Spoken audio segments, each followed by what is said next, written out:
So I want to tell you about a book today. The book is called The Gulag Archipelago. You ready? The book is called The Gulag Archipelago, and it's by a Russian author, a Soviet author named Alexander Solzhenitsyn, who was in the Gulag Archipelago concentration camp system for a very long time. He had a very hard life. He was on the Russian front when the Germans invaded the Soviet Union in the early stages of World War II. Now, Hitler and Stalin had signed a non-aggression pact. And Hitler invaded the Soviet Union anyway. And from what I've been able to understand, the Soviets had prepared an invasion force for Europe at that point, but were not concerned with having to defend their territory, and so they were caught completely unawares by Hitler's move. And the conditions on the Russian front were absolutely dreadful, and Solzhenitsyn was a soldier on the Russian front. And he wrote some letters to one of his friends, which were intercepted, complaining about the lack of preparation and using bitter, dark humor to describe the situation. And the consequences of that was that he was thrown into a work camp. The Soviet system relied on work camps, and so those were large labor camps of people who were essentially enslaved, many of whom were worked to death, often froze to death, working in conditions that were so dreadful that they're virtually unimaginable. Solzhenitsyn spent a very large number of years in these camps, sometimes in a more privileged camp because he was an educated man, and sometimes in worse camps. He also developed cancer later and wrote a book about that called Cancer Ward, which is a brilliant book. So he had a very hard life. There's just no way around that. To be on the front and then to be in a concentration camp and then to have cancer, that's pretty rough. Now, he wrote The Gulag Archipelago. He wrote a book called One Day in the Life of Ivan Denisovich first. That was published in the early 1960s. When there was a brief thaw, Stalin was pretty much out of the picture by the end of the 1950s. There's some indication that he was murdered by Khrushchev, and Khrushchev became premier of the Soviet Union after Stalin. And there's some indication perhaps that Stalin was either murdered by Khrushchev and a set of his cronies, or when he was very ill, just before he died, was not helped, at least wasn't provided with any medical attention because of the intervention of Khrushchev and his cronies. Now, there's some indication as well at that point that Stalin, who was an absolutely barbaric in every possible way you could imagine, was planning to start a third world war. And he was certainly capable of doing such things because he had already imprisoned or killed tens of millions of people. Now, just after Stalin died, there was a bit of a thaw in the Soviet Union with regards to internal repression. In the early 1960s, Solzhenitsyn published a book called One Day in the Life of Ivan Denisovich, which was a story about one day in the life, his life really, inside one of these so-called Gulag Archipelago camps. Now, he called it the Gulag Archipelago because an archipelago is a chain of islands. And so Solzhenitsyn likened the work camp system in the Soviet Union, which was made up of isolated camps distributed across the entire state. He likened that to a series of islands, and hence the metaphor. And One Day in the Life of Ivan Denisovich was one of the first publications released in the Soviet Union that dared make public what had happened inside these camps, at least initially. Now, that thaw didn't last very long, but that book had a tremendous effect. It's a short book. It's worth reading. After that, he wrote a number of other books, which are also, he's a great literary figure in the same category, I would say, as Tolstoy or Dostoevsky, which is like really saying something. You know, those two are perhaps the greatest literary figures who ever lived, with the possible exception of Shakespeare. He wrote this book called The Gulag Archipelago, which is published in 3 volumes, each of which is about 700 pages long. The first one details the origin of the oppressive Soviet system, at least in part under Lenin, and then its full-fledged implementation under Stalin, and the deaths of, well, Solzhenitsyn estimated the deaths in internal repression in the Soviet Union at something approximating 60 million between 1919 and 1959. Now, that doesn't count the death toll in the Second World War, by the way. Now, people have disputed those figures, but they're certainly in the tens of millions, and the low-end bounds are probably 20 million, and the high-end bounds are nearer what Solzhenitsyn estimated. He also estimated that the same kind of internal repression in Maoist China cost 100 million lives, and so you can imagine that the genuine historical figures, again, are subject to dispute, but somewhere between 50 and 100 million people. And one of the things that's really surprising to me, and that I think is absolutely reprehensible, is the fact that this is not widespread knowledge among students in the West, any of this, and it's because your education, your historical education, if you started to describe it as appalling, you would barely scratch the surface. These were the most important events of the 20th century, and they're barely covered at all in standard historical curriculum. You know something, I would presume, about World War II and about the terrible situation in Nazi Germany and the death of 6 million gypsies and Jews and homosexuals in the concentration camps in Nazi Germany. But my experience with students has been that none of them know anything about what happened as a consequence of the repression of the radical left in the 20th century. And I believe the reason for that is that the communist system had extensive networks of admirers in the West, especially among intellectuals, and still in fact does, which is also equally reprehensible. And I believe that one of the consequences of that is that this element of history has been under-examined, and certainly very little attention has been brought to it in the public school curricula, and there's absolutely no excuse for that. It was the worst thing that happened in the 20th century. And that's really saying something, because the 20th century was about as bad as it gets. And so, and the fact that these deaths on massive scale occurred, and the fact that we don't know that deep inside our bones is a testament to the absolute rot of the education system. So now, you might think this is a strange thing to discuss in a personality course, but I have my reasons for doing it. And the fundamental reason is that Solzhenitsyn you might regard as an existentialist. Now, he says many of the same things that Viktor Frankl says.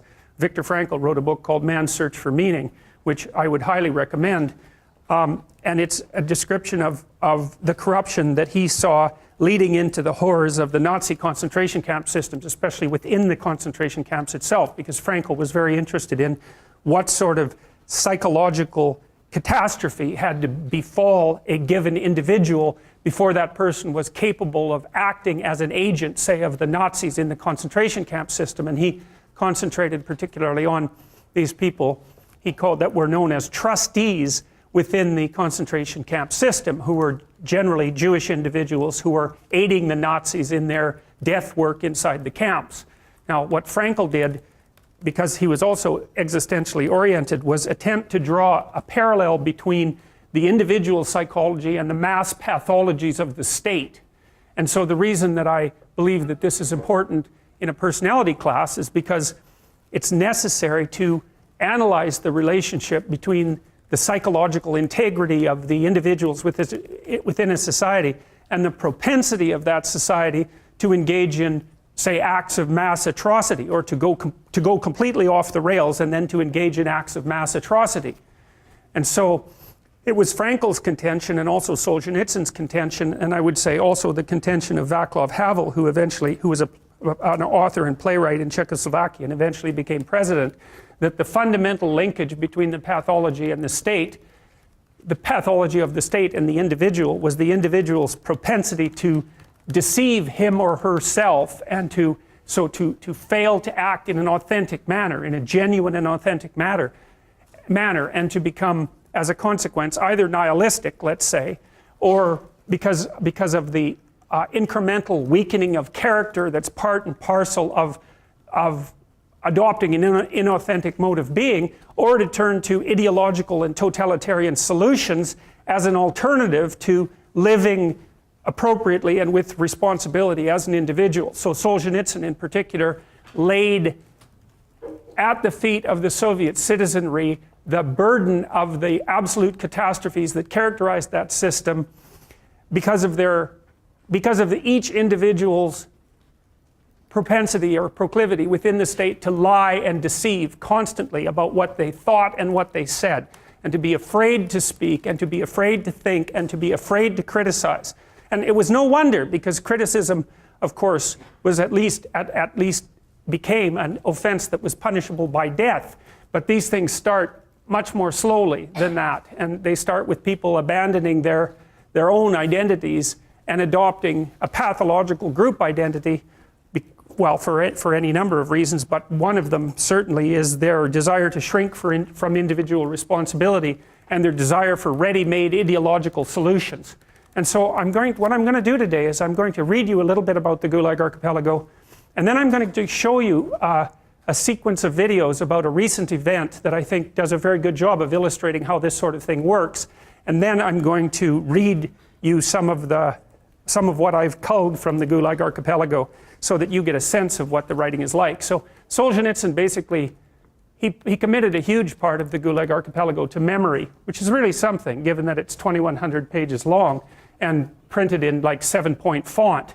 And the book is written at an unbelievable level of emotional intensity. I remember there was a study once about how rats respond to cats, free living rats in their burrows. If they're exposed to a cat or even to cat odor, will run back to their burrow and stick their nose out and scream for 48 hours, right, which is about the equivalent of you screaming for 3 months, because rats don't only live about 2 years. And while that rat is screaming, all the other rats stay in their burrow and don't go anywhere. And so they scream ultrasonically, so you have to record it and then slow it down in order to hear it. But they're not very happy about that, about cats, and they actually don't need to be exposed to cats to learn how to be afraid of their odor. They're naturally afraid of it. Anyways, Solzhenitsyn's book, The Gulag Archipelago, is like a 2,100 page scream. It's very, very intense. It's a very difficult thing to read, but it's absolutely crucial reading. It's actually now part of the curriculum in Russia, in high school, which also says something about Russian high schools compared to, say, North American high schools.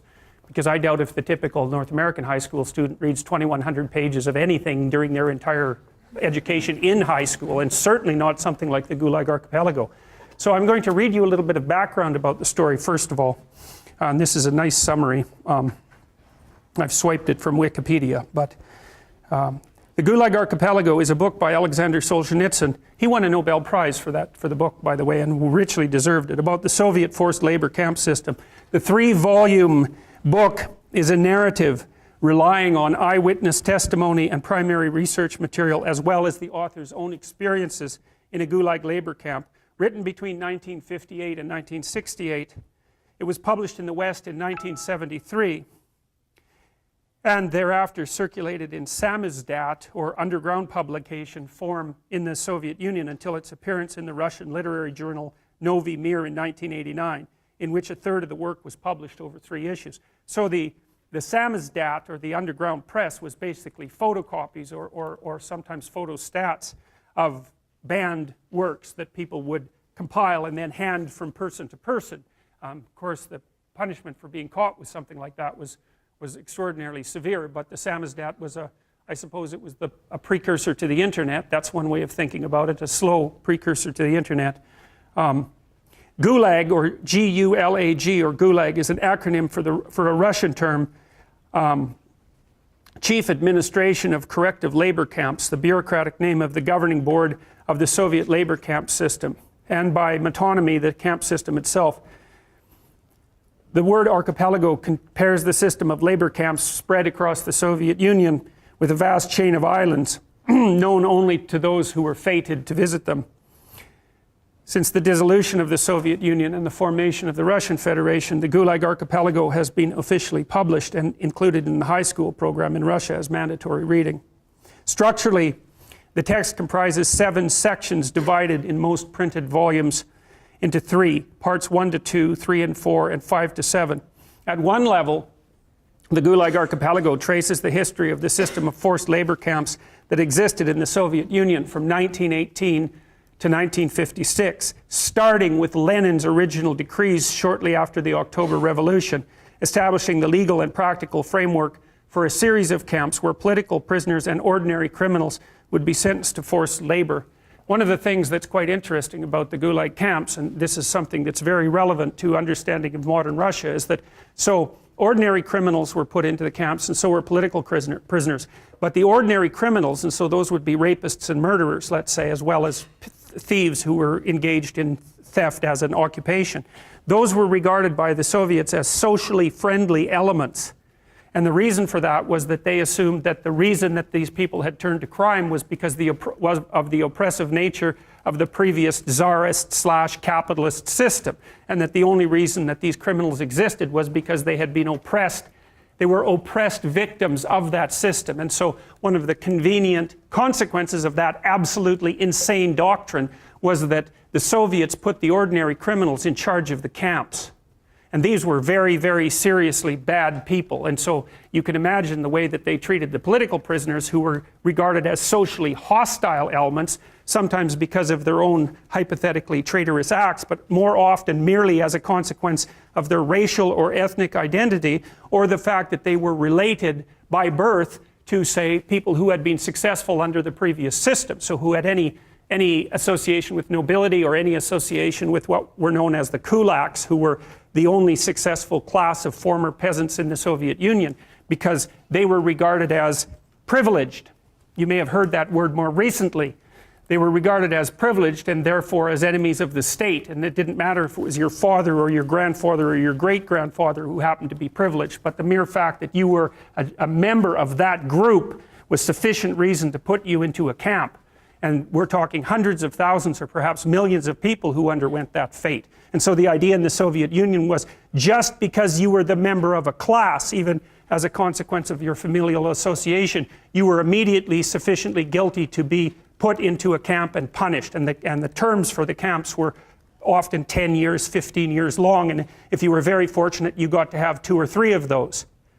So the Soviets really implemented and perfected the idea of class and ethnicity-based guilt. And it's a very bad road to walk down, and it's something that we're very much engaged in at the moment, because there's discussion everywhere in North America now about the idea of, well, race-predicated guilt, for example, and ethnic-predicated guilt. And it's a very bad idea to classify an entire group of people as guilty of anything based on their group membership. So these sorts of things are things we haven't yet learned, and certainly should have.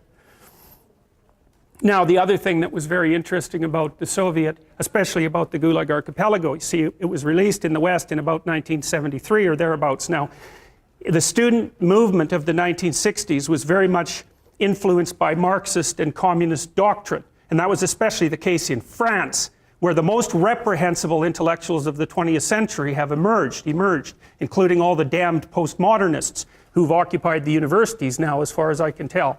And what happened essentially in France was that the Marxist/communist students were attempting to foment revolution, but what happened, and that peaked in about 1968, and what happened was, at least in part as a consequence of Solzhenitsyn's revelations, the idea that the Soviet model, or the Maoist model, for example, could be used as an example of the working people's utopia was completely and catastrophically, and at least in principle, finally undermined.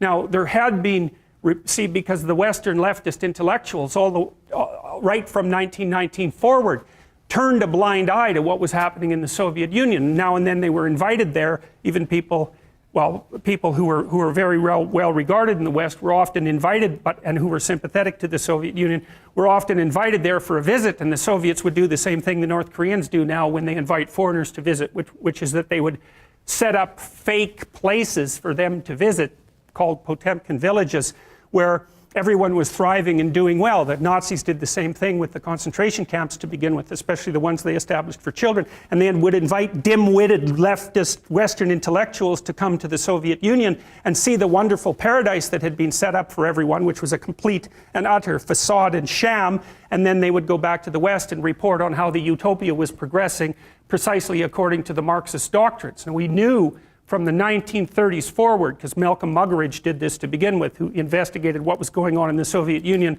I think for the Manchester Guardian, and he started reporting in the late 1910s and then the early 1920s, if I remember correctly. It was approximately in that period, maybe a bit later.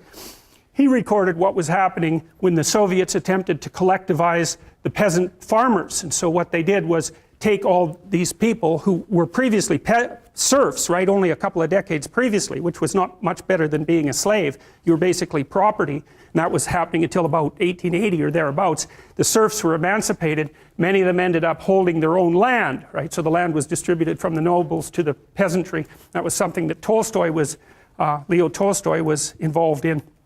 And by the time the Soviet Revolution came around, which would be at the latter part of the 1910s, after the First World War, the peasant class had actually established farms, of course varying productivity. Some of the peasant farmers were very, very good at being farmers and produced a huge proportion of Russia's and the Ukraine's food.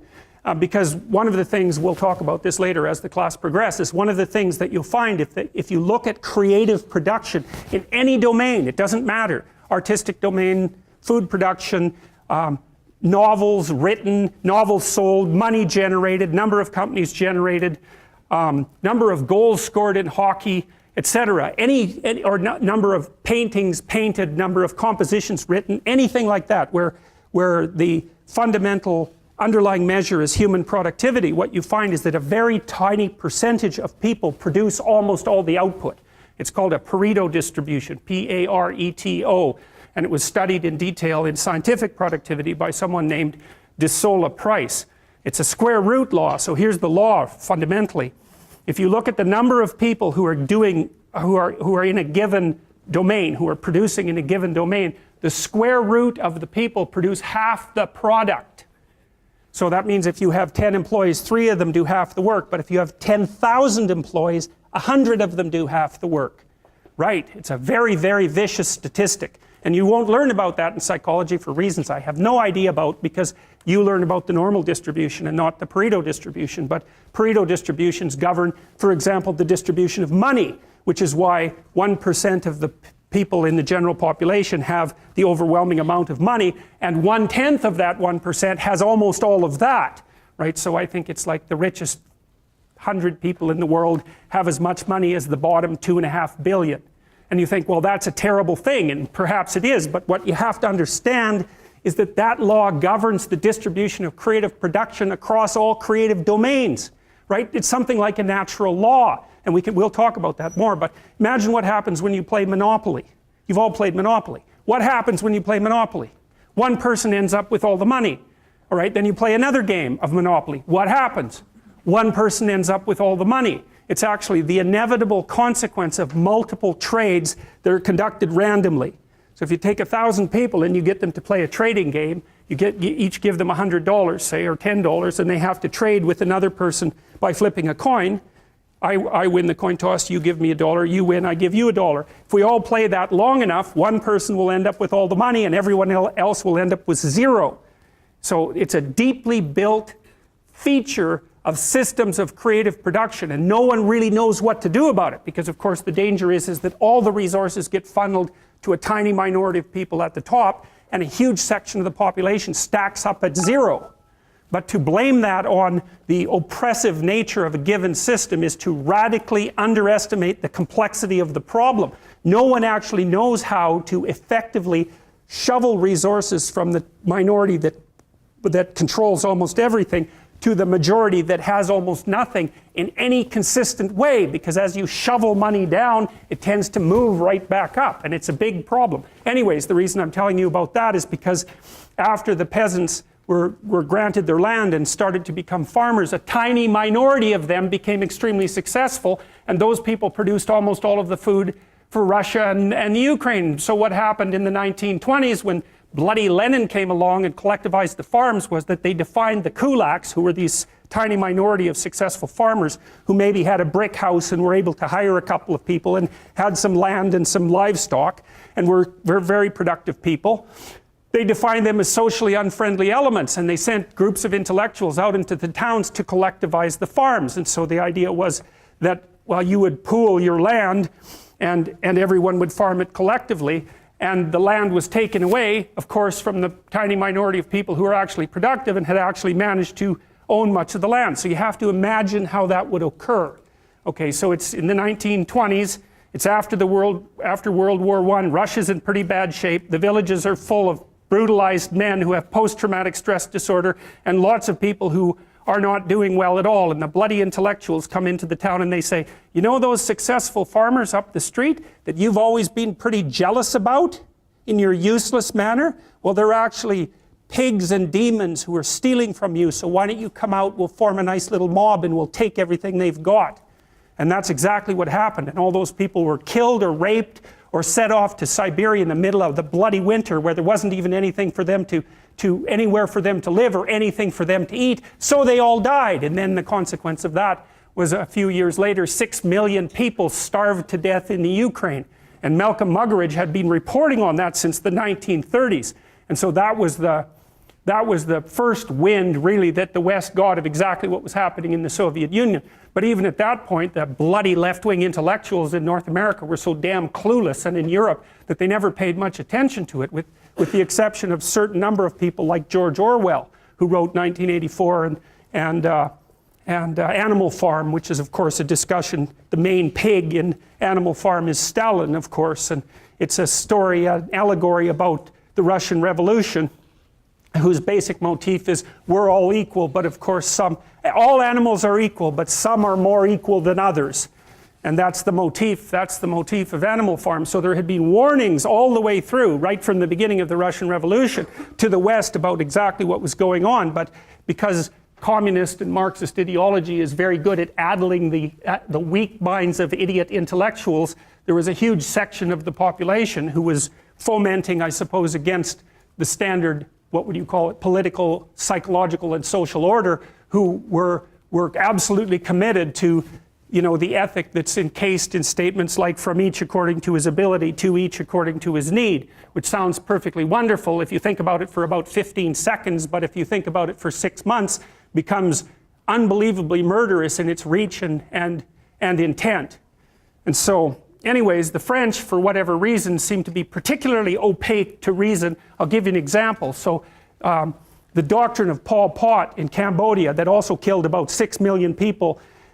So what they did in Cambodia once the revolution occurred was decide that everyone in the city were parasites on the countryside, because the countryside full of farmers was where the primary production was taking place, and they regarded the city dwellers as parasites on that fundamental production. So they basically emptied out the cities and sent all the people in the cities out to work in the country as forced labor, and 6 million people died there. And the chief architect of that bloody project got his PhD from the Sorbonne and said exactly what he was going to do when he went back to Cambodia, was cheered along by the French intellectuals who thought that that was just a fine idea. So that's all background for why I don't think any of you guys really know much about 20th century history.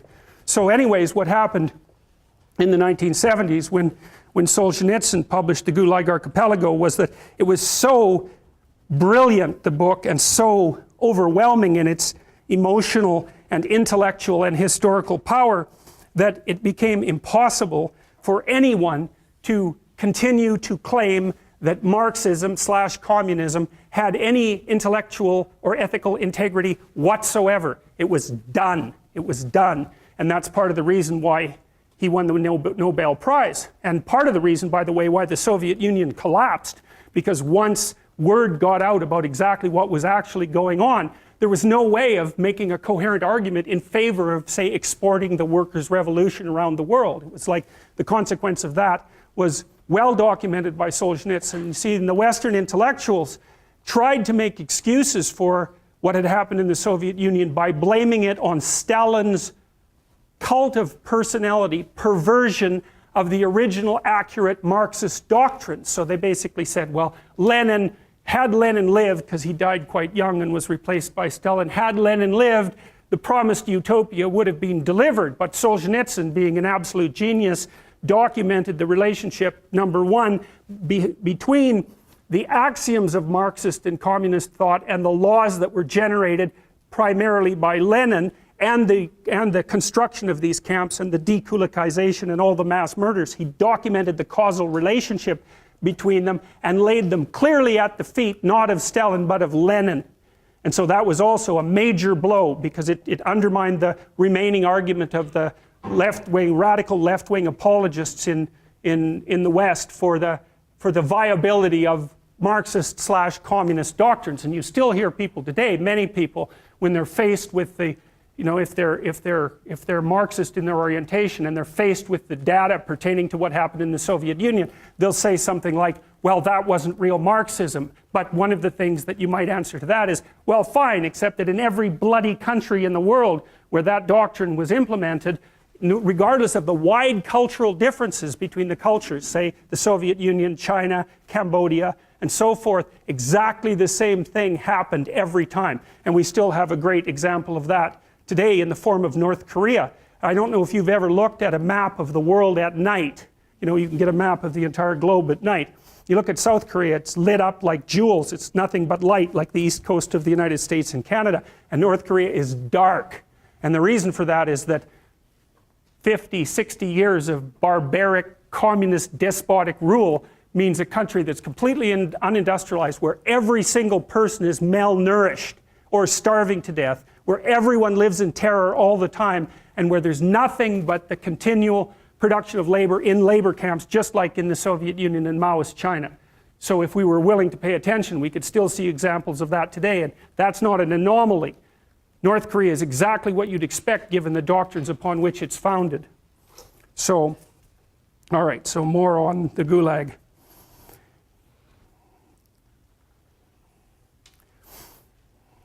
At one level, the Gulag Archipelago traces the history of forced labor camps that existed in the Soviet Union from 1918 to 1956, started with Lenin's original decrees shortly after the October Revolution, establishing the legal and practical framework for a series of camps where political prisoners and ordinary criminals would be sentenced to forced labor. It describes and discusses the waves of purges, assembling the show trials in context of the development of the greater Gulag system, with particular attention to the legal and bureaucratic development. The legal and historical narrative ends in 1956, the time of Nikita Khrushchev's secret speech at the 20th Party Congress, denouncing Stalin's personality cult, his autocratic power, and the surveillance that pervaded the Stalin era. Though the speech was not published in the USSR for a long time, it was a break with the most atrocious practices of the Gulag system. Solzhenitsyn was aware, however, that the outlines of the system had survived and could be revived and expanded by future leaders. Despite the efforts by Solzhenitsyn and others to confront the legacy of the Gulag, the reality of the camps remained taboo until the 1980s. While Khrushchev, the Communist Party, and the Soviet Union's supporters in the West viewed the Gulag as a deviation of Stalin, Solzhenitsyn and many among the opposition tended to view it as a systematic fault of Soviet political culture and an inevitable outcome of the Bolshevik political project. Parallel to this historical and legal narrative, Solzhenitsyn follows the typical course of a zek, a slang term for inmate, derived from the widely used abbreviation Z/K for Zalyucheny, Zalyucheny, I guess, prisoner through the Gulag, starting with arrest, show trial, and initial internment. Transport to the archipelago, treatment of prisoners and general living conditions, slave labor gangs and the technical prison camp system, camp rebellions and strikes, the practice of internal exile following completion of the original prison sentence, and the ultimate but not guaranteed release of the prisoner. Along the way, Solzhenitsyn's examinations detail the trivial and commonplace events of an average prisoner's life, prisoner's life, as well as specific and noteworthy events during the history of the Gulag system, including revolts and uprising. Aside from using his experiences as an inmate at a scientific prison, Solzhenitsyn draws from the testimony of 227 fellow prisoners, the first-hand accounts which base the work. One chapter of the third volume of the book is written by a prisoner named Georgi, probably, Tenno, whose exploits enraptured Solzhenitsyn to the extent that he offered to name Tenno as co-author of the book. Tenno declined. Solzhenitsyn also poetically reintroduces his character of Ivan Denisovich toward the conclusion of the book. When questioned by the book's author if he has faithfully recounted the story of the Gulag, Denisovich, now apparently freed from the camps, replies that you, the author, have not even begun. The sheer volume of first-hand testimony and primary documentation that Solzhenitsyn managed to assemble in the Gulag archipelago made all subsequent Soviet and KGB attempts to discredit the work useless. Much of the impact of the treatise stems from the closely detailed stories of interrogation routines, prison indignities, and especially in section 3, camp massacres and inhuman practices. There had been works about the Soviet prison camp system before, and its existence had been known to the Western public since the 1930s. However, never before had the general reading public been brought face to face with the horrors of the Gulag in this way. The controversy surrounding this text in particular was largely due to the way Solzhenitsyn definitively and painstakingly laid the theoretical, legal, and practical origins of the Gulag system at Lenin's feet, not Stalin's. According to Solzhenitsyn's testimony, Stalin merely amplified a concentration camp system that was already in place. This is significant, as many Western intellectuals viewed the Soviet concentration camp system as a Stalinist aberration. Solzhenitsyn documented that the Soviet government could not govern without the threat of imprisonment, and that Soviet economy depended on the productivity of the forced labor camps, especially insofar as the development and construction of public works and infrastructure were concerned. This put into doubt the entire moral standing of the Soviet system. In Western Europe, the book eventually contributed strongly to a need for rethinking of the historical role of Lenin. With the Gulag archipelago, Lenin's political and historical legacy became problematic. Yeah, problematic. And those factions of Western communist parties who still based their economic and political ideology on Lenin were left with a heavy burden of proof against them. George F. Kennan, the influential US diplomat, called the Gulag archipelago the most powerful single indictment of a political regime ever to be levied in modern times. The book was published at a time when many communists in the West were already rethinking their relationships with the USSR, as many were deeply disappointed by the invasion of Czechoslovakia in 1968. In Germany, it sparked discussions not only about Leninism, but also how to deal with the memory of World War II. In an interview with German weekly Die Zeit, British historian Orlando Figes asserted that many Gulag inmates he interviewed for his research identified so strongly with the book's contents that they became unable to distinguish between their own experiences and what they read. The Gulag archipelago spoke for a whole nation and was the voice of those who had suffered. After the KGB had confiscated Solzhenitsyn's materials in Moscow during 1957 to 1967, the preparatory drafts of the Gulag archipelago were turned into finished manuscripts, sometimes in hiding at his friends' homes in the Moscow region and elsewhere. While held at the KGB's Lubyanka prison in 1945, Solzhenitsyn had befriended Arnold Susy, a lawyer and former Estonian Minister of Education, who'd been taken captive after the Soviet Union occupied Estonia in 1940. Solzhenitsyn entrusted Susy with the original typed and proofread manuscript of the finished work, after copies had been made of it both on paper and on microfilm. Arnold Susy's daughter, Heli Susy, subsequently kept the master copy hidden from the KGB in Estonia until the dissolution of the Soviet Union in 1991. The KGB seized one of the only 3 extant copies of the text still on Soviet soil, and the people who held the copies were unaware of the existence of the other copies. This they achieved after interrogating Elizaveta Voronskayana, one of Solzhenitsyn's trusted typists, who knew where the typed copy was hidden. Within days of release by the KGB, she hanged herself. The first edition of the work was published in Russian by the French publishing house Editions du Seuil a few days after Christmas 1973. They had received a go-ahead from Solzhenitsyn, but had decided to release the work about 10 days earlier than he had expected. News of the nature of the work immediately caused a stir, and translations into many other languages followed within the next few months, sometimes produced in a race against time. American Thomas Whitney produced the English version. The English and French translations of Volume 1 appeared in the spring and summer of 1974.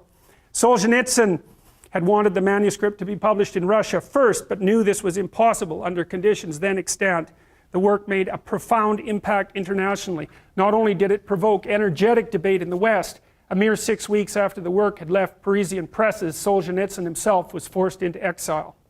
Because possession of the manuscript incurred the risk of a long prison sentence for anti-Soviet activities, Solzhenitsyn never worked on the manuscript in complete form. Since he was under constant KGB surveillance, he worked on only one part of the manuscript at a time, so as not to put the full book into jeopardy if he happened to be arrested. For this reason, he secreted the various parts of the work throughout Moscow and the surrounding countryside in the care of trusted friends, sometimes purportedly visiting them on the social calls, but actually working on the manuscript in their homes.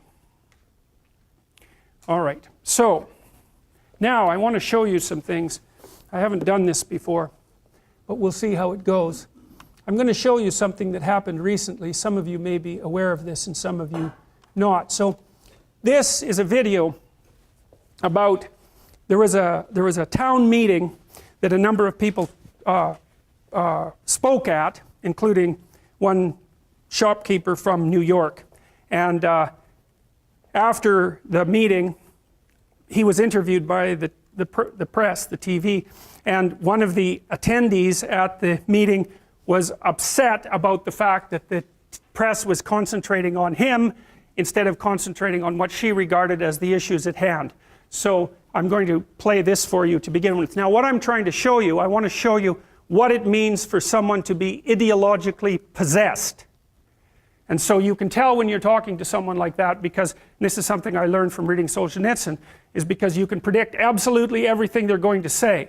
Once you know the algorithmic substructure of their political ideology, which is usually predicated on about 5 or 6 axioms, you can use the axioms to automatically generate speech content. You don't even have to hear the person, you can just predict what they're going to say.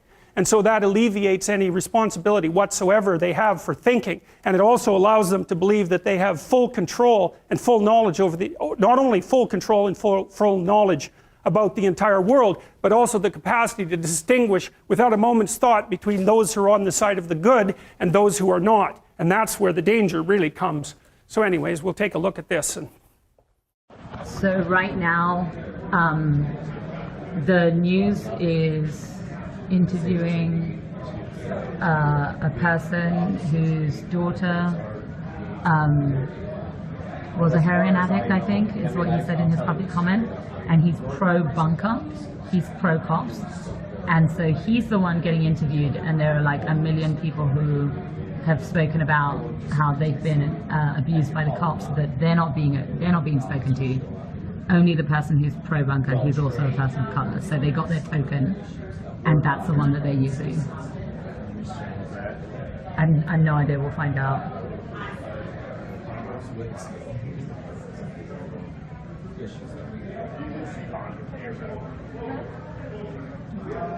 I have a question.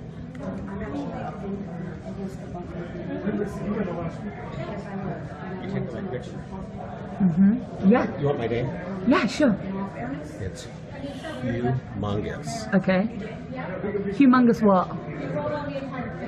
Humongous what? Humongous. Humongous what? Humongous. Humongous what? Humongous. Humongous what? That's what it is. Humongous what? Is that sexual harassment? No, it's humongous. Then why did you say that to me? That's my name. What? Humongous what? Humongous what? Humongous what? Is that sexual harassment? Is that what you just did when you said that to me? What, humongous? Why would you say that to me? Yes, but my name. Why would you say that to me? Why would I say it to Why you? would you say that to me? Why would you ask me my name? What? Humongous what? Humongous what? Humongous what? Humongous what? This person just spoke to me in a sexually harassing way. I did not. Yeah, he did. He said, do you know what my name is? And I said, what? And he said, humongous. Yeah. Yeah. This person just sexually harassed me. I said I'm humongous. Yes. Yeah, that's right. Humongous what? Humongous. So now you're actually pointing to yourself. You're actually pointing to your body parts. And you're actually pointing to your body parts and saying that you're humongous. You're actually doing that. And this is the person who just got interviewed as a pro-bunker person of color, as if you represent us. They're using you as a token, and then you speak to me in a sexually harassing manner. How dare you? How dare you? Disgusting! Disgusting! You literally saying your daughter's lives matter, but you Disgusting! You just abused a woman! You just abused a woman, and you have the audacity! You have the audacity to say that girls matter? How dare you? How dare you? You disgusting person! Disgusting! Don't touch me! Don't touch me! Lower your voice. Are you going to do anything about how he sexually harassed me? Are you going to do anything about how he sexually harassed me? Are you going to? I need to go. Okay, he's asking me to leave. He's asking me to leave after I've been sexually harassed. I'm just asking. You're asking me to leave after I've been sexually harassed. Did you ask him to leave? Did you ask him to leave? Did you ask him to? Are you following him? Did you ask him to stop sexually harassing me? What is your name? What is your name? What is your name? What is your name? Ma'am. What is your name? You work for the city. We are here in a public place. You need to tell me what your name is. My name is Tanel. Yeah. And I Tanel work for a what? security firm. I do Tanel not work what? for a city, okay? You And work for us, so you don't work for us. So that means I don't have to do what you want. You don't work for us. That means I don't have to do what you Stop want. raising your voice at me. What is your name? Right What now is your you are name? breaking our building rules. You're being No, disorderly. sorry. No. What is your name? What is your name? What is your name? I've already told you my name. What is your no? You haven't. What is your full name? What is your full name and what company do you work for? What is I your work for full name? Universal Protection. My name is Tanel Stefanescu. Why are you questioning her? And when I'm just asking. You Ma'am, are questioning ma'am, the wrong person. He I'm just not said questioning he anyone. just said All I'm that he saying works. is that is He just we're said being that he works disorderly. for a security company, We're not the disrupting the city. meeting. So I don't have to do what he wants. So fuck off. Who are you? Who are you? Did you go after the person who sexually harassed me? Did you go off? This is Universal Protection Security Service. Notice how they didn't get the cops here.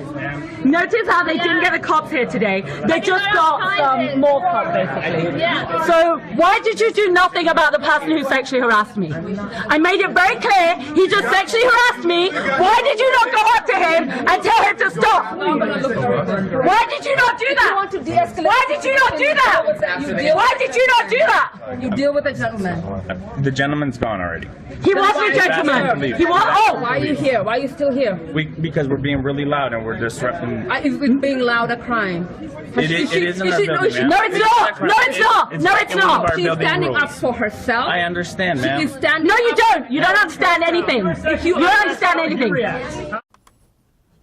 So this got a lot of attention online, just so you know, and so then she responded because she was quite intensely criticized. So here's her response. Now I want you to listen to how she speaks.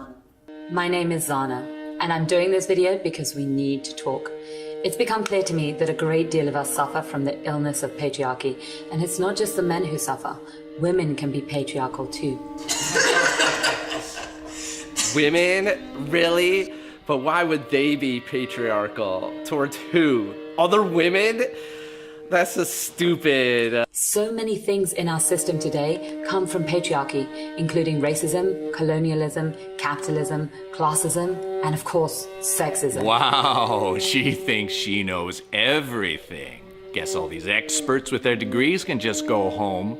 One thing to remember, though, it's hard to see something when we're really close to it. We have to step back sometimes, look at a system critically to see what others might be seeing. I wonder if she's done that. I'm a woman of color, so I'm going to talk about my experience. But many other marginalized people, such as indigenous peoples and queer and transgender people and gender non-conforming people, will have their own thoughts on this also. Indigenous who? And what the hell is gender non-conforming? What are all these labels? What is she even talking about? Why does this woman think she can speak for everyone? I mean, who the hell is she anyways? What a drama queen. The challenge is that it is very hard for those who are marginalized, such as women of color, to express how they feel without being called the angry brown woman, or the angry black woman, or the nagging woman, or crazy. My God, she just won't stop talking. But sometimes I do wonder what women of color are thinking when I make a crass racial or sexual joke in front of them, and then I say, just kidding. And then afterwards, why do they always turn me down when I ask them to dinner? It's because of a phenomenon called white fragility and male fragility. White liberals and men in general have been told over and over again that if they just never use the N-word and they never talk about race and they never physically molest anyone, then they're not racist or sexist. So when I point out that actually the system of power we live in ensures that all white people are racist and all men are sexist because they profit from a system that marginalizes people of color and non-males, they attack me, just as they've attacked women of color for centuries to retain their power structure. Whoa! She's the sexist one.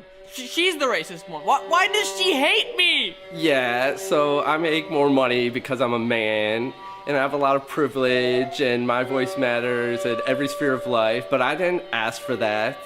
That doesn't make me racist or sexist. She talks as if men don't have any problems. I haven't had a raise in 3 years. I mean, yeah, I haven't spoken up for women or done anything constructive to help women or people of color, and I take my privileges without question, and I live happily in my own little bubble, but that doesn't mean that I profit from their suffering. It's not my fault they're marginalized. I didn't marginalize them, so why should I do anything to help them? Just because I make more money and have access to all the education and resources and housing and jobs. Recently, I was sexually harassed by a man in public on camera, and the news stations posted the video without my permission with the question, "Do you consider this sexual harassment?" This led to a lot of people attacking me and going after me all over social media. This is what patriarchy does. It causes everyone to attack the victim, the one who is most vulnerable. This protects the system of power, which is male sexual dominance. How do we even know she's telling the truth about sexual harassment? I saw that video in the online reactions from all the men, and yeah, they were threatening rape and violence and death, all while accusing her of overreacting. But just because she's putting her physical safety on the line to talk about this doesn't mean she's right. Their main complaint was that I raised my voice. They questioned my sanity because I spoke up. A patriarchal society wants women to shut up. Okay, so now the next thing that happened was she started a funding campaign to help her out and get her to spread her message. So, okay, so that was interesting. And then what happened was this guy here decided that he was going to start a funding campaign for Humongous. And so he started a funding campaign on a website devoted to funding such projects, and they shut him down. So then he started another funding campaign, and he raised $140,000. And so this is his interview with Humongous. Let me turn up my mic, Rudy, and let's see if that helps you. Is this better? What was that? Is that better? Oh yeah, that's better. So you said you were working this morning, blowing leaves? Yes, I was in downtown in Seattle blowing.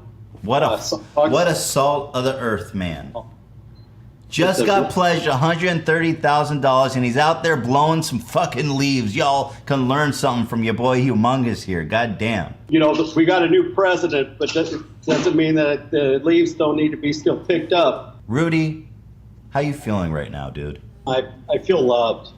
I am really, truly grateful. I mean, last weekend I was no truck, broke down, ready for the eviction. I'm looking out at the sky and I'm thinking, I think I'm kind of screwed today. So I took myself down to a church and I went and prayed. I went and did confession, but my confession didn't meet the criteria at the church. So I swear to God. What does that mean? Means you see the father stepped out of the confession room. What? He said, oh no, he says, excuse me, but we're going to have to maybe do this after Mass. And he walked me to the door and I said, is there a certain way to confess my sins so maybe I can get a little help from somebody? God, I mean, I'm just asking God for help. And the dude's like, nah, not here. We don't want your ass here. I never heard of such a thing. It's actually really funny. It's one of those things that make you go, And then I went out the front door and I waited till I got off the church property and I said, what the F was that? So I went up, being humongous. I'm thinking I'm hungry after that. But I see Taco Bell. Yeah, I go over and I've got 75 cents, and I'm thinking, I wonder if I could. I was a little short on that one, and I'm going. I think I'm going to try another church. Halfway between the Mexican restaurant, Larson's Bakery, and the church I was going to, I get a call from you. Wow, are you serious? I swear to God, I am not kidding. That's actually incredible. I go, hello? Hey. I remember you said when I called you, you didn't know it was me, and you're like, I swear to God, I'm having a midlife crisis. And then you, like as if you were speaking to yourself, and then you said, hey, who is this? Do you remember that? I remember that, yeah. And I thought you were somebody else. Okay. And yeah. so you said, I'm packed off because that lady is getting funded, and I'm going to fund you because it's not fair how she's degraded you. And I'm going, I'm going to keep going to that church. Apparently, I'm God's messenger. It was out of my control the whole time. God bless, Papa bless. I'll do that stuff. Okay, you're actually ascending to heaven right now, it looks like. I think God is trying to tell us something right now because the sun, there's a stairway to heaven coming out right from the top left side. Oh, there's the light. There's the light. God finally answered your prayers. I really sure has. Ethan, you have, and those across America and around the world. I really want to. I can't really put it into words other than that I realize that what I've learned from others, I'm carrying that message of down with dope, up with hope. I feel like if there was a Bible written today, I almost feel like that story would be in there.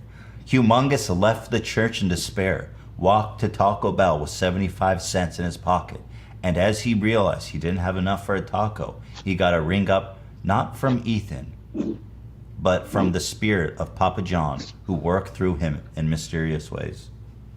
And you know what I'm going to do is I'm going to go drop $300 off to that church's children's sports program, just because. Make Humongous a opportunity to help pull people up and not tear them down. No hate, let's date. God, I want to make it clear, the people that supported me in this effort, fiscally, I will not abuse this. I'm not going to turn into some raging drunk that you're going to see on frickin' Nightline. Yeah. God, that's honestly our worst nightmare. We're all going to be like, oh, fuck, what do we do? I've already done that stuff when I was in my 20s. I'm 52. There's no way. Absolutely. Well, we'll be following you on Facebook now. Okay. Right? We'll be watching the Humongous Journey. And God bless you all from this country and around the world. I'm just absolutely grateful. So this is from the Gulag Archipelago.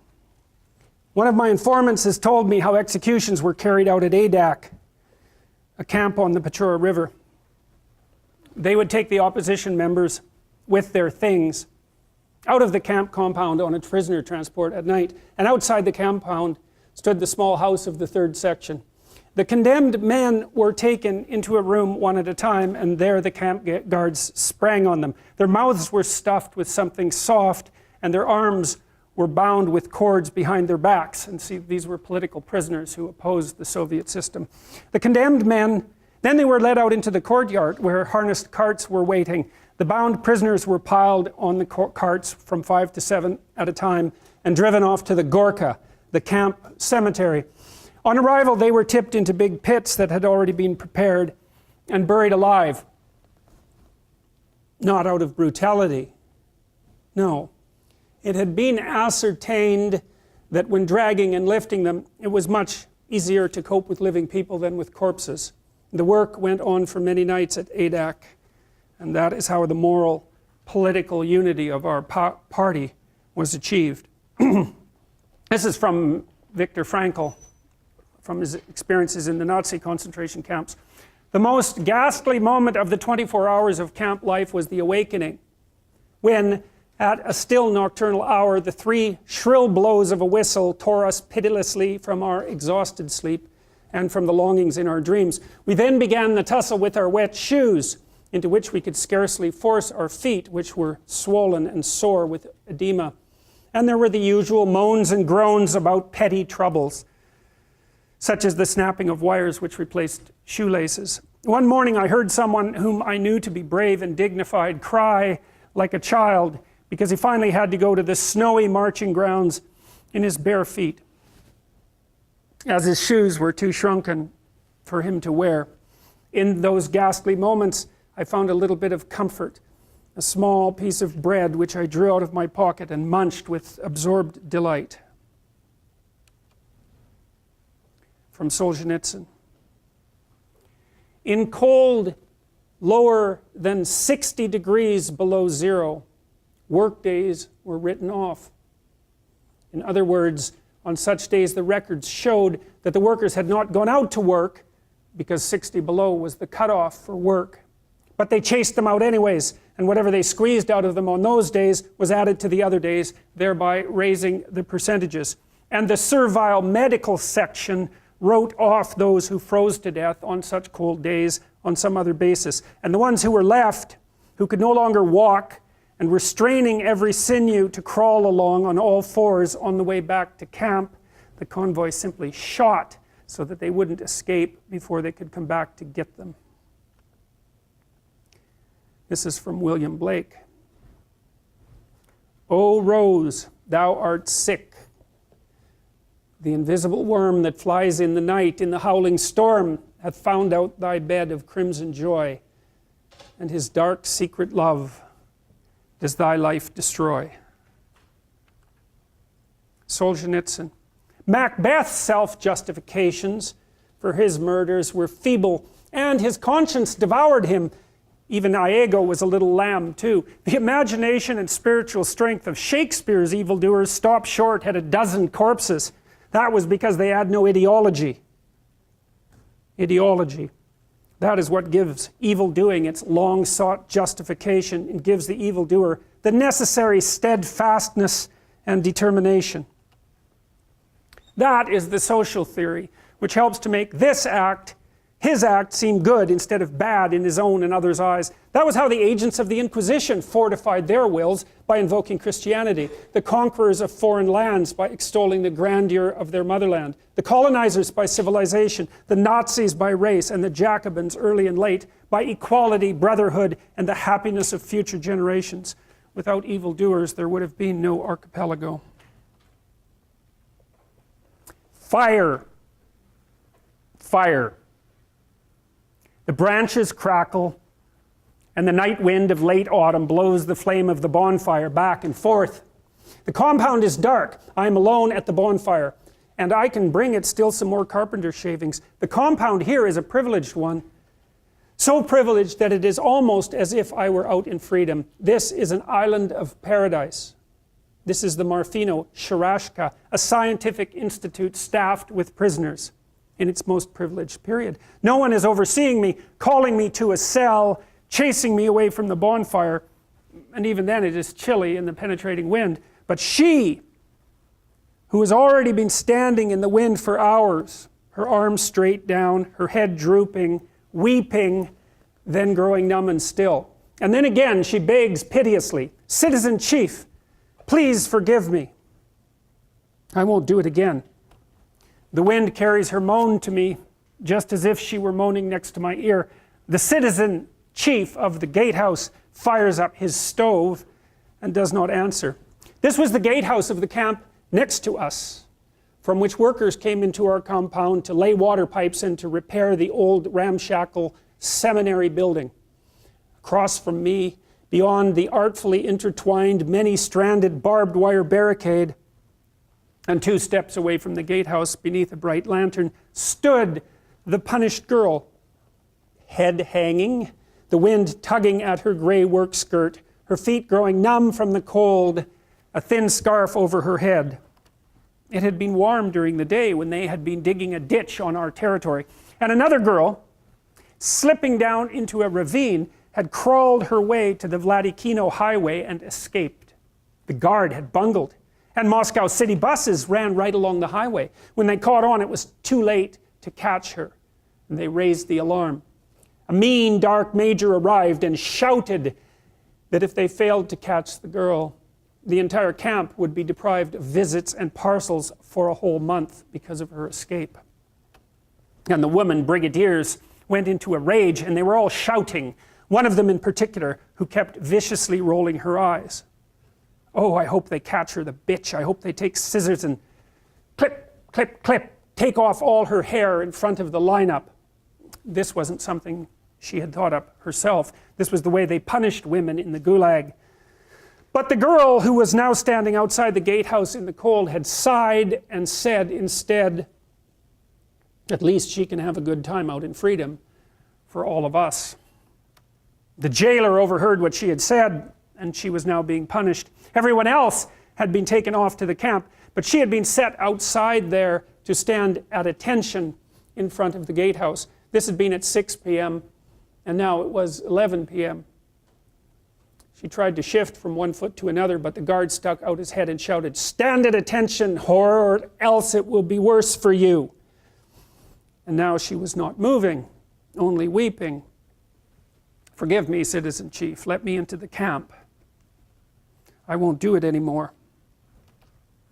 But even in the camp, no one was about to say to her, "All right, idiot, come on in." The reason they were keeping her out there for so long was that the next day was Sunday, and she would not be needed for work. Such a straw, blonde, naive, uneducated slip of a girl. She'd been imprisoned for some spool of thread.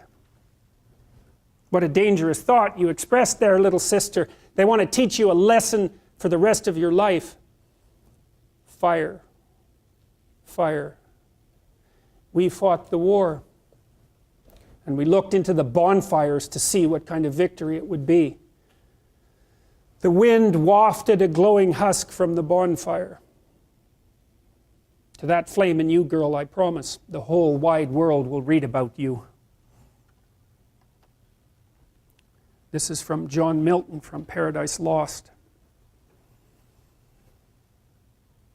For whence, but from the author of all ill, could spring so deep a malice to confound the race of mankind in one root, and earth with hell to mingle and involve, done all to spite the great Creator.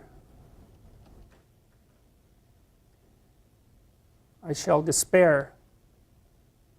There is no creature loves me, and if I die, no soul will pity me. Nay, wherefore should they, since that I myself find in myself no pity to myself? That's Shakespeare. Solzhenitsyn describes the reactions and actions of staunch Communist Party members imprisoned and devoured by the system they supported and produced. Frequently, the camp system vacuumed people up, really without any concern whatsoever for the niceties of individual guilt or innocence. As far as Stalin and his henchmen were concerned, there was probably something that you were guilty about at some point in your past, and there were no shortage of people to inform on you regardless of whether you had done anything. So one of the things that used to happen in the collective apartment buildings, of which there were nowhere near enough of, so multiple families would end up living in the same tiny apartment, was that if you could inform on someone down the hall who, you know, maybe refused to return the quarter cup of salt you had lent them or something like that, if you would inform on them and their family would be carted away to the concentration camp system, then you got to have their apartment. And so in East Germany, at the height of the Soviet system, one out of every three people was a government informer. And so that meant if you had a family of 6 people, there were 2 people in every room that you were ever in who were ready to say to the authorities anything you ever had the temerity to speak, and perhaps to tell them all sorts of things that you didn't even do, because there was a requirement, if you were an informer, to ensure that you had something to say every time you came in to inform.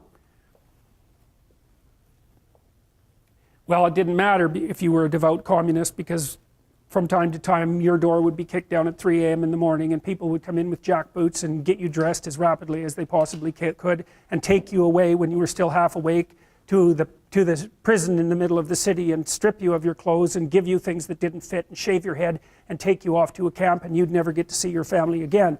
And that happened to millions of people. And it happened to staunch communists just like it happened to people who in principle were opposed to the system. And Solzhenitsyn thought that the staunch Communist Party members who were thrown into the camps had the worst time of it of everyone, because the people who'd already decided that the system was corrupt weren't really surprised when it happened, even though it was still terrible. But the Communist Party members had given their whole life to the system, and then they were picked up just like everyone else. And he had a very hard time with them when they came to prison, because most of them assumed that a terrible mistake had been made, and that if they just wrote the right people and contacted their former friends, who would now, by the way, have nothing to do with them, that the error would be rectified and they soon would be released. So they also assumed that everyone else in the camps was completely guilty and was there for good reason, because otherwise the beloved party wouldn't have put them there. But for some reason they had been imprisoned because they were innocent, despite the fact that they were innocent. And Solzhenitsyn and his friends used to play a game with people like that, because he didn't exactly know how to treat them, because on the one hand they were victims, certainly, but on the other hand they were part of the system that had perpetrated precisely the horrors that were visited on them. And so when they first came in and were still chock full of communist dogma and totalitarian thought and judgmental in every possible way, him and his friends would have fun pointing out all the shortages and catastrophes of the Soviet system, and then let them run through their algorithmic ideology and to the point of absurdity, and then really not spend much time communicating with them until they broke down and decided that things weren't so good for them or everybody else, and more or less entered the common run of humanity once again. To say that things were hard for them is to say almost nothing. They were incapable of assimilating such a blow, such a downfall, and from their own people too, from their own dear party, and from all appearances for nothing at all. After all, they'd been guilty of nothing as far as the party was concerned. Nothing at all. It was painful for them to such a degree that it was considered taboo among them, uncomradely, to ask, "What were you imprisoned for?" The only squeamish generation of prisoners. The rest of us, with tongues hanging out, couldn't wait to tell the story to every chance newcomer we met, and to the whole cell, as if it were an anecdote. Here is the sort of people they were. Olga Sliosberg's husband had already been arrested, and they had come to carry out a search and arrest her too. The search lasted 4 hours, and she spent those remaining 4 hours sorting out the minutes of the Congress of Stakhanovites of the bristle and brush industry, of which she had been secretary until the previous day.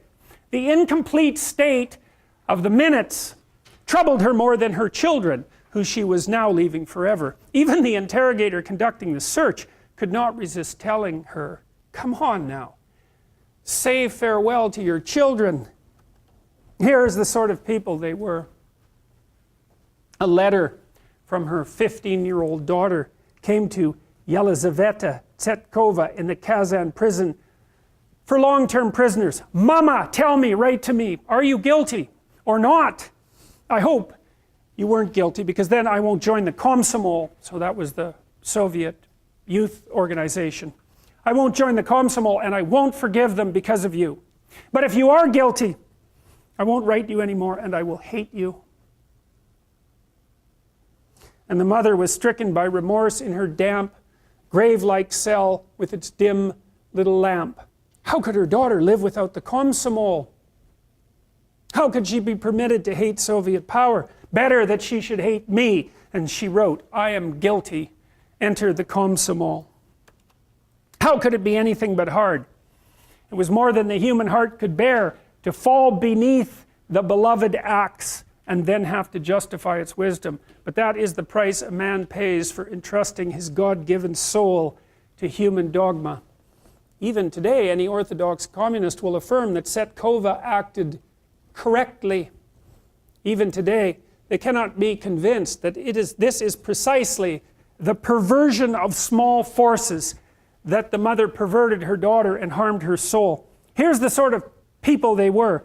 YT gave sincere testimony against her husband, anything to aid the party. Oh, how one could pity them, if at least now they had come to comprehend their former wretchedness. This whole chapter could have been written quite differently if today they had at least forsaken their earlier views. But it happened the way Maria Danielin had dreamed it would.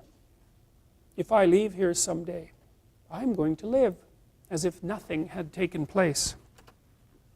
Loyalty, in our view, it is just plain pig-headedness. These devotees to the theory of development construed loyalty to that development to mean renunciation of any personal development whatsoever. As Nikolai Adamovich Vilenchuk said after serving 17 years, we believed in the party and we were not mistaken. Is this loyalty or pig-headedness? It was not for show and not out of hypocrisy that they argued in the cells in defense of all the government's actions. They needed ideological arguments in order to hold onto a sense of their own rightness. Otherwise, insanity was not far off. I'm going to tell you a story. There's a story in Genesis. It's the last story in Genesis. It's called the Tower of Babel. It's a story, very short story, and it occurs after the story of Noah and the flood. The flood stories, by the way, are universally distributed except among desert dwellers who have no experience on which to hang the story. And Mircea Eliade, who wrote a great series of books called A History of Religious Ideas, documented the central narrative structure of flood stories. And so what happens is that there's a human settlement and it's washed away by a flood, and the flood is generally envisioned as a consequence of God's judgment.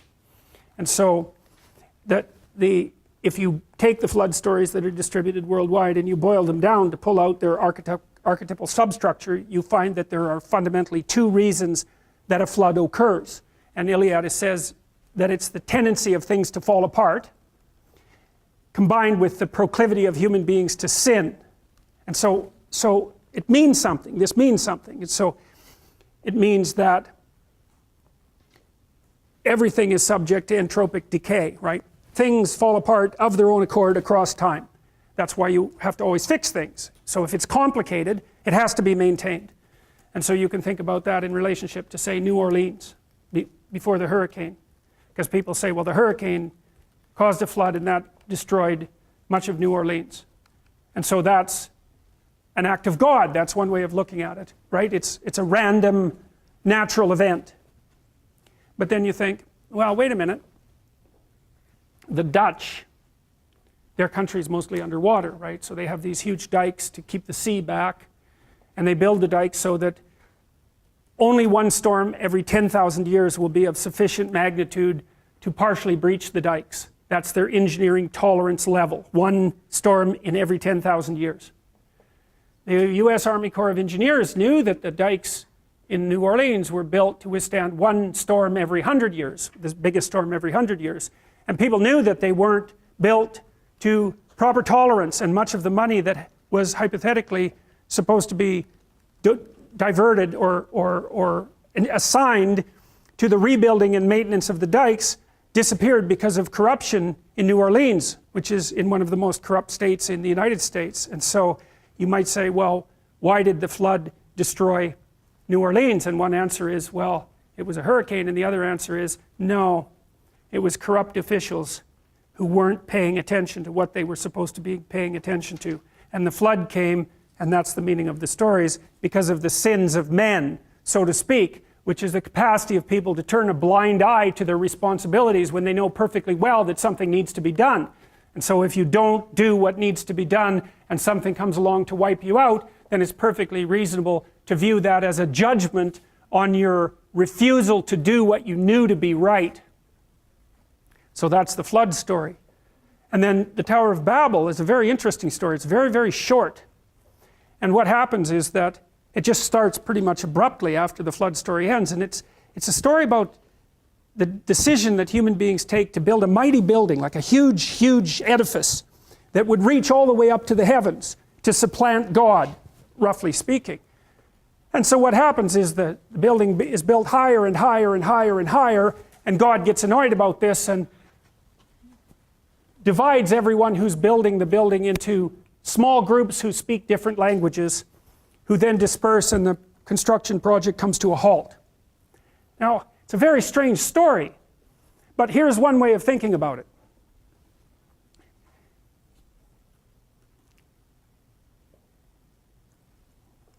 The larger you build a system, the more there's a proclivity to worship it as if it's everything.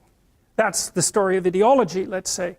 You want to build a comprehensive utopian system that supplants anything transcendent. You want to build it as large as possible so it encompasses everyone. Well, what happens as it grows?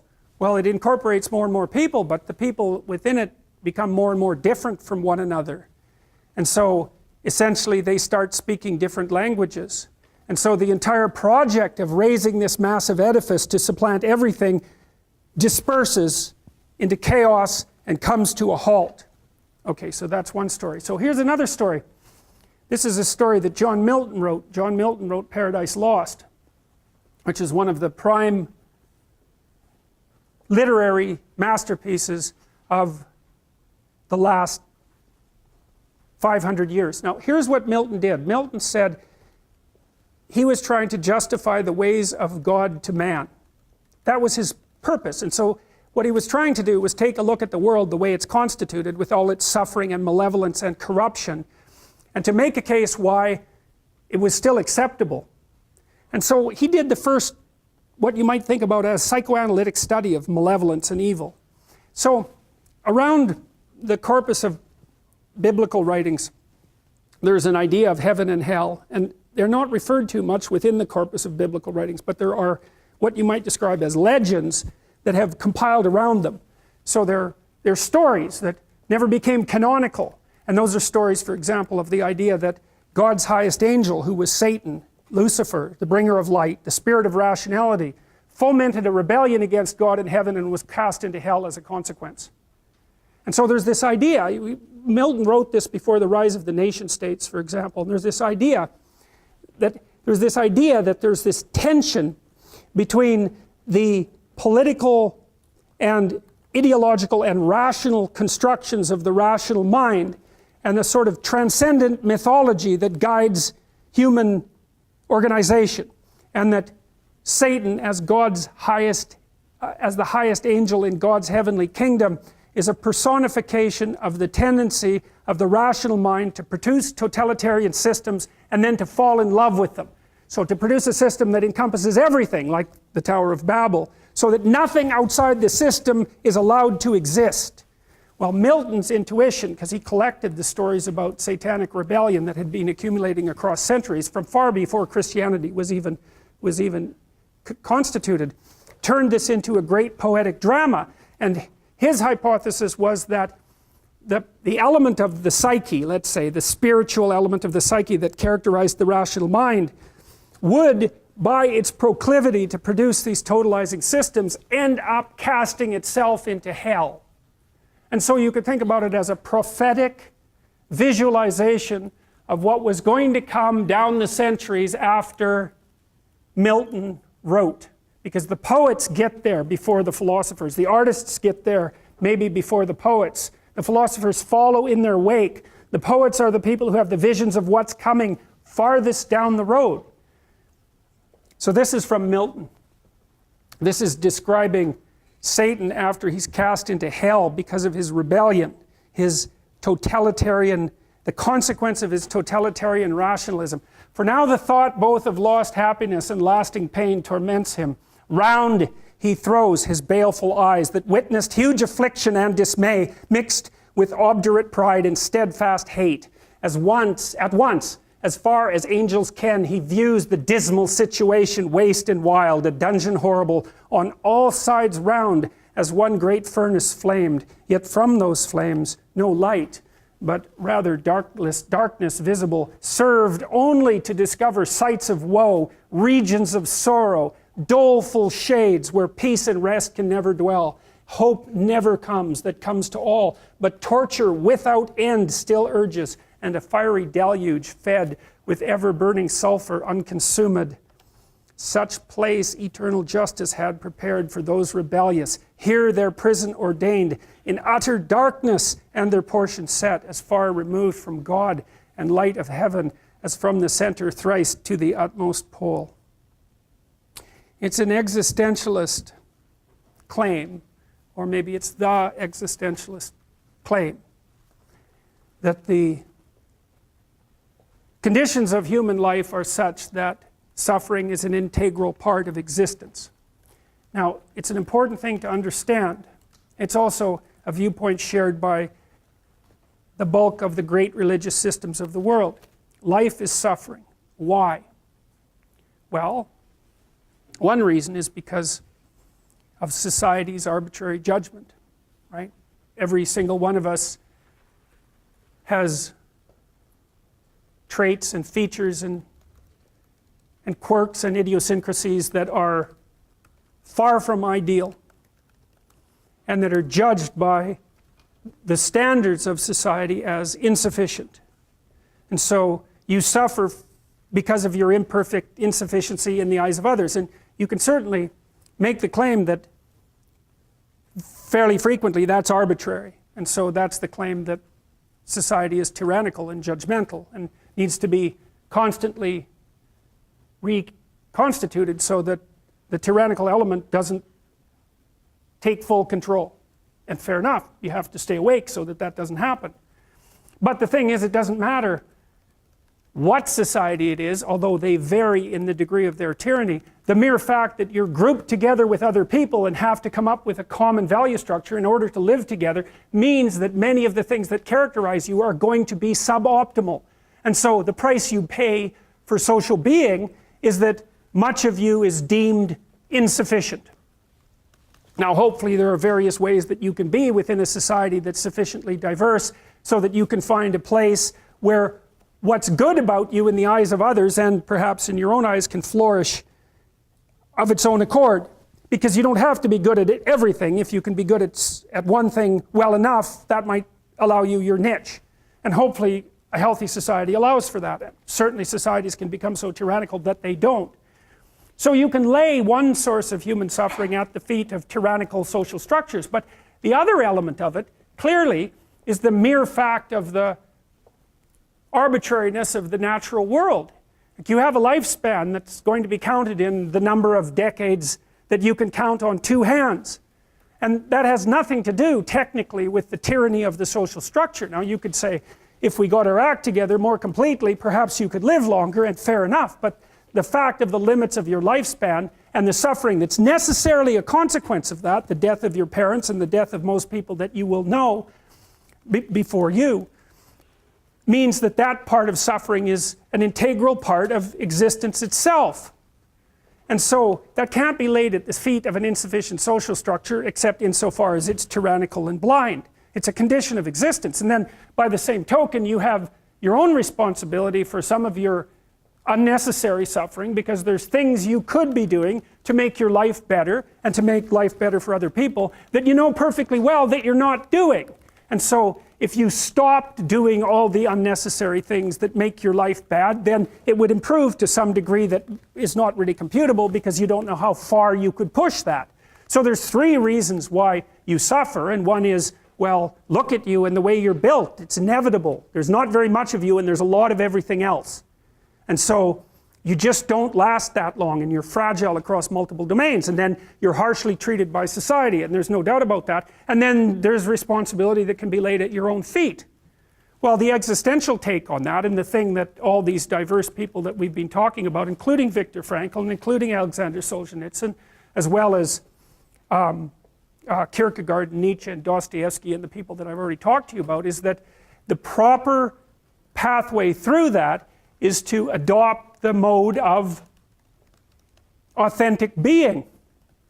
And that is something like refusing to participate in the lie, in deception and the lie, to orient your speech as much as you can towards the truth, and to take responsibility for your own life and perhaps also for the lives of other people. And there's something about that that's meaningful and responsible and noble, but also serves to mitigate the very suffering that produces, say, the nihilism or the flee into the arms of or the escape into the arms of totalitarians to begin with. You need something to shelter you against your own vulnerability. And you can adopt a comprehensive description of reality that's formulated for you by someone else that neatly divides the world into those who are innocent and perhaps innocent victims, and those who are guilty and perhaps the perpetrators of the suffering. But none of that has anything to do with you, and in addition, it's simply not a reasonable way of assessing the world. The suffering is built in. So that's why there's an existentialist insistence upon that, so that for the Freudians, the psychoanalysts, and even for people like Carl Rogers to some degree, if you're in a situation that's characterized by psychopathology, if there's something wrong with you mentally, that's a consequence of something gone wrong. But that's not the existentialist take. The existentialist take is, no, that's just how it is. That's just how it is. You don't have to necessarily have done anything wrong for things to get completely out of control. It's a terrifying doctrine, but it's not a hopeless doctrine, because it still says that there's a way forward, there's a pathway forward, and the pathway forward is to adopt a mode of being that has some nobility, so that you can tolerate yourself and perhaps even have some respect for yourself as someone who's capable of standing up in the face of that terrible vulnerability and suffering, and that the pathway forward, as far as the existentialists are concerned, is by, well, certainly by the avoidance of deceit, particularly in language, but also by the adoption of responsibility for the conditions of existence and some attempt on your part to actually rectify them. And the thing that's so interesting about that is, well, two, as far as I'm concerned, and some of this is from clinical experience, you know, if you take people, and I've told you this, and you expose them voluntarily to things that they are avoiding and are afraid of, you know, that they know they need to overcome in order to meet their goals, their self-defined goals. If you can teach people to stand up in the face of the things they're afraid of, they get stronger.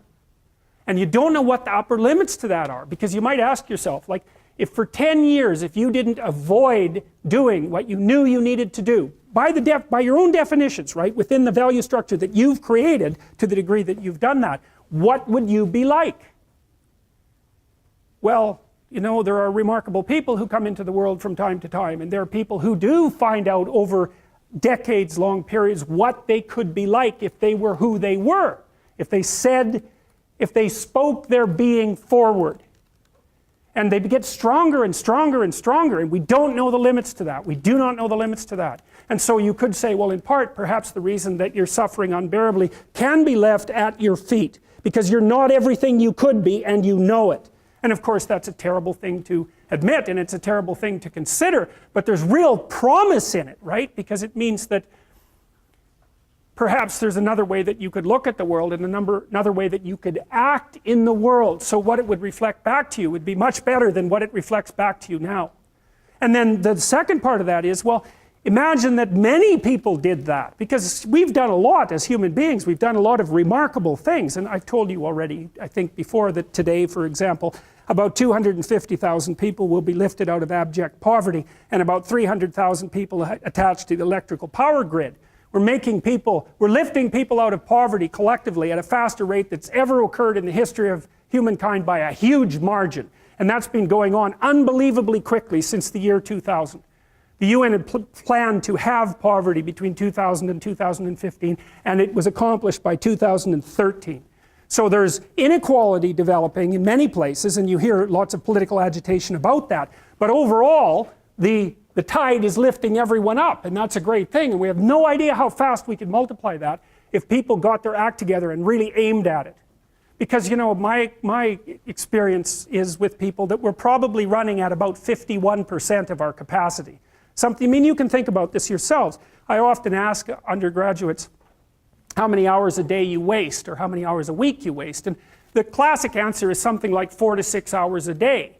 You know, inefficient studying, watching things on YouTube that not only do you not want to watch, that you don't even care about, that make you feel horrible about watching after you're done. That's probably 4 hours right there.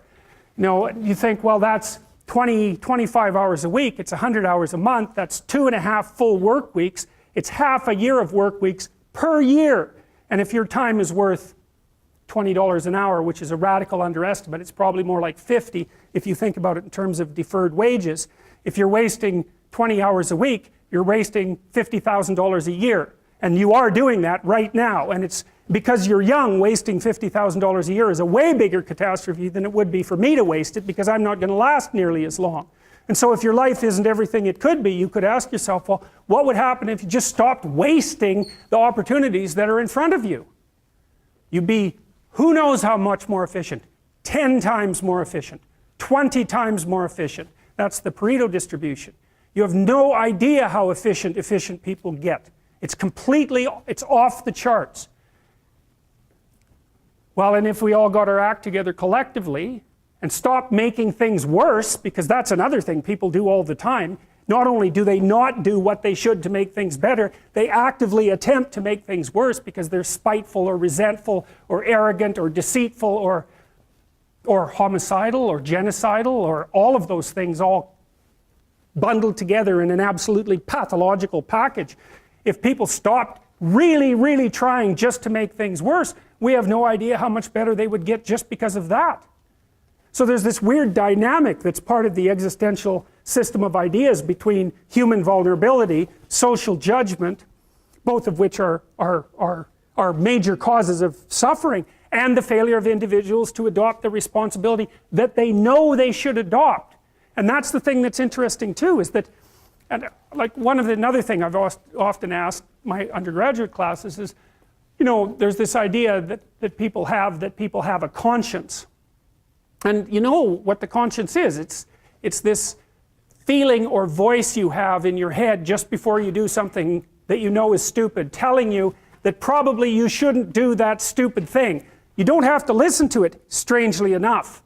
But you go ahead and do it anyways, and then, of course, exactly what the conscience told you was going to happen inevitably happens, so that you feel even stupider about it than you would if it happened by accident. Because you know, I knew this was going to happen, I got a warning it was going to happen, and I went and did it anyways. And the funny thing too is that conscience operates within people, and we really don't understand what the hell that is. So you might say, well, what would happen if you abided by your conscience for 5 years or for 10 years? What sort of position might you be in? What sort of family might you have? What sort of relationship might you be able to forge? And you can be bloody sure that a relationship that's forged on the basis of who you actually are is going to be a lot stronger and more welcome than one that's forged on the basis of who you aren't. Now, of course, that means that the person you're with has to deal with the full force of you in all your ability and your catastrophe, and that's a very, very difficult thing to negotiate. But if you do negotiate it, well, at least you have something, you have somewhere solid to stand, and you have somewhere to live, you have a real life. And it's a great basis upon which to bring children into the world, for example, because you can have an actual relationship with them instead of torturing them half to death, which is what happens in a tremendously large minority of cases.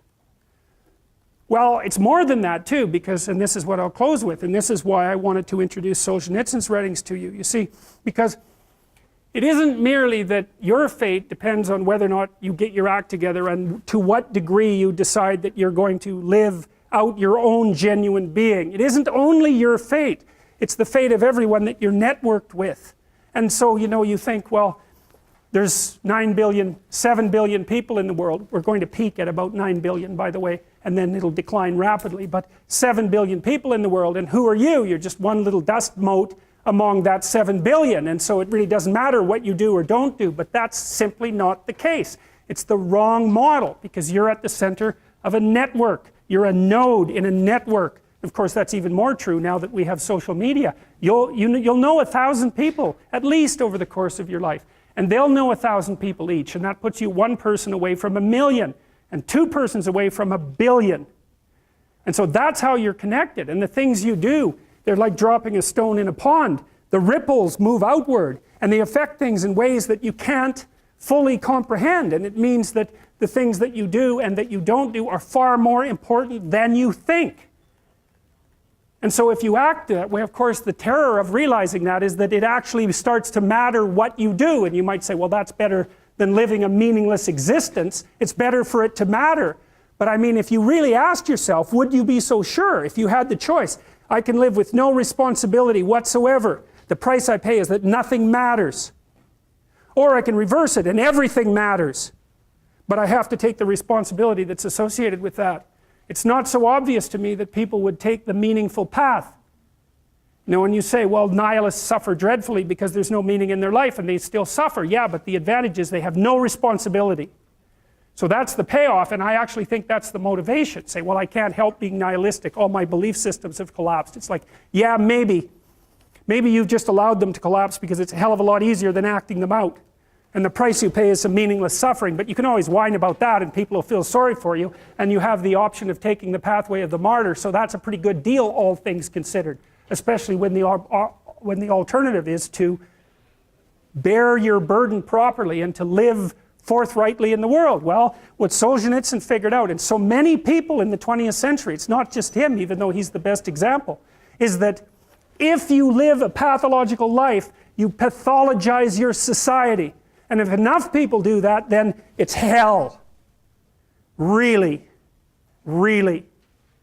And you can read the Gulag Archipelago if you have the fortitude to do that, and you'll see exactly what hell is like. And then you can decide if that's a place you'd like to visit, or even more importantly, if it's a place you'd like to visit and take all your family and friends. Because that's what happened in the 20th century.